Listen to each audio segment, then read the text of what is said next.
Ambush. Ambush is one of the oldest and most effective warfare tactics used to catch the enemy unprepared. Soldiers move into an area suitable for concealment, such as a forest, valley, or narrow passage. They wait for the enemy troops to approach, suddenly attack them when they are most vulnerable. This tactic both demoralizes and inflicts heavy casualties. It is especially effective in guerrilla warfare and sudden raids.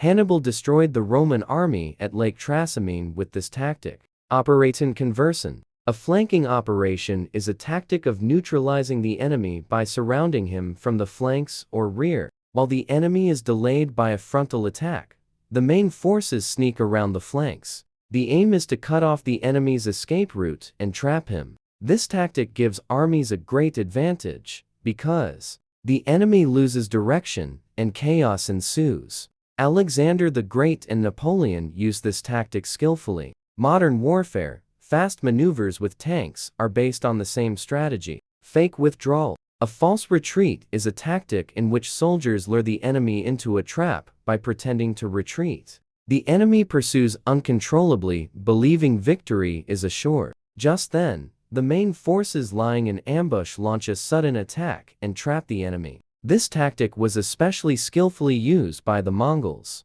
It is a clever maneuver that turns the enemy's ambition against itself. Hit and run is the tactic of making a sudden attack on the enemy and retreating quickly. The aim is to wear down the enemy, demoralize him, and create prolonged pressure. This tactic is used by lightly armed troops or cavalry. It is particularly effective in guerrilla warfare. Before the enemy can respond, the attacking troops disappear and then reappear from another point. Forces such as the Turkish Raiders and the Viet Cong have used this tactic successfully. Divide and conquer. Divide and conquer is the tactic of defeating enemy troops separately by breaking them up. Armies are divided into small groups, or cracks are created between units within the enemy to break the enemy's unity. Thus, the enemy cannot coordinate and weak points are easily targeted. This strategy was used by the Roman Empire and many successful commanders. It is still an effective method, frequently used in the political and military arena today.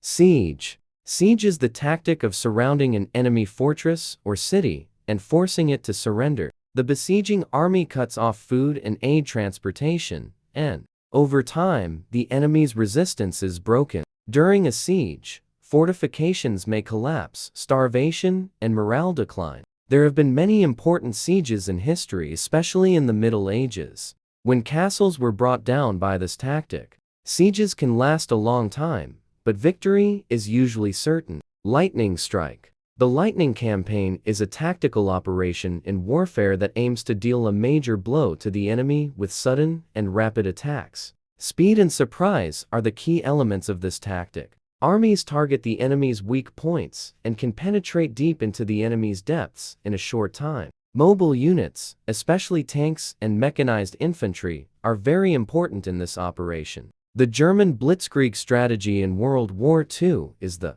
most famous example of this. This tactic, which changed the course of the war by surprising the enemy and advancing rapidly, is one of the cornerstones of modern warfare. Cyber attacks. Electronic warfare is a type of military tactic that aims to disrupt the enemy's communications, radar and electronic systems. Jamming radio frequencies, interfering with enemy signals, or sending false signals are the main methods of electronic warfare. Cyber attacks, on the other hand, aim to steal information, lock up or damage computer networks. Today, modern armies are trying to break the technological superiority of the enemy by improving their electronic and cyber warfare capabilities. In this field, both defense and offensive strategies are rapidly evolving and can change the course of wars. Asymmetric warfare. Asymmetric warfare is a conflict between two sides with different strengths and methods.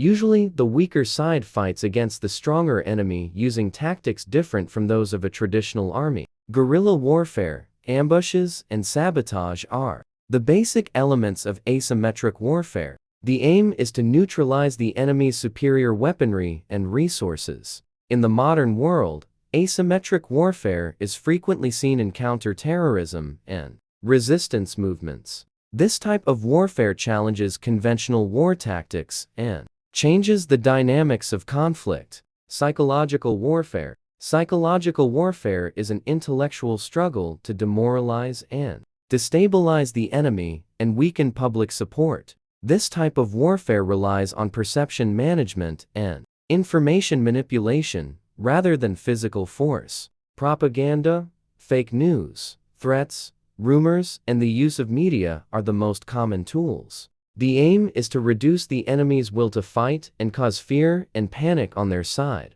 Especially the media, the internet, and social networks have become the most powerful weapons of this type of warfare. Psychological warfare is a strategy that leaves silent but deep traces. It is sometimes the basis of wars won without weapons. Combined war. Combined warfare is a modern warfare strategy in which different military units, land, air, sea, and cyber act together in coordination. In this approach, tanks, infantry, artillery, air support, and intelligence are used in a coordinated manner against the same target. The aim is to apply multi-directional pressure on the enemy to break down his defenses and achieve a quick victory. Each unit covers the weaknesses of the other, increasing effectiveness in the field. This tactic has been widely adopted, especially by NATO and modern armies. In most of today's wars, success no longer depends on the cohesion of one force alone, but on the cohesion of this combined force. Guerrilla and resistance wars. Guerrilla and resistance wars are irregular and flexible forms of warfare, usually waged by weak groups against strong and organized armies. Instead of open fronts, these wars emphasize ambushes, hit and run, and surprise raids. Guerrilla units make good use of geography. Mountains, forests, and urban areas provide strategic advantages. The aim is to wear down the enemy, win the support of the population, and establish superiority over time. Historically, the Vietnam War and the Afghan resistance are examples of this type of warfare. Guerrilla warfare is a strategy that demonstrates that small groups can resist large forces with patience, intelligence, and popular support. Logistic warfare. Logistic warfare is the strategic struggle for the flow of supplies, transportation, and materials that support an army's fighting power. Cutting off supplies such as fuel, food, and ammunition can cripple an army's mobility. Many armies in history have been defeated not on the battlefield, but in logistics. Logistics is therefore a silent but decisive front.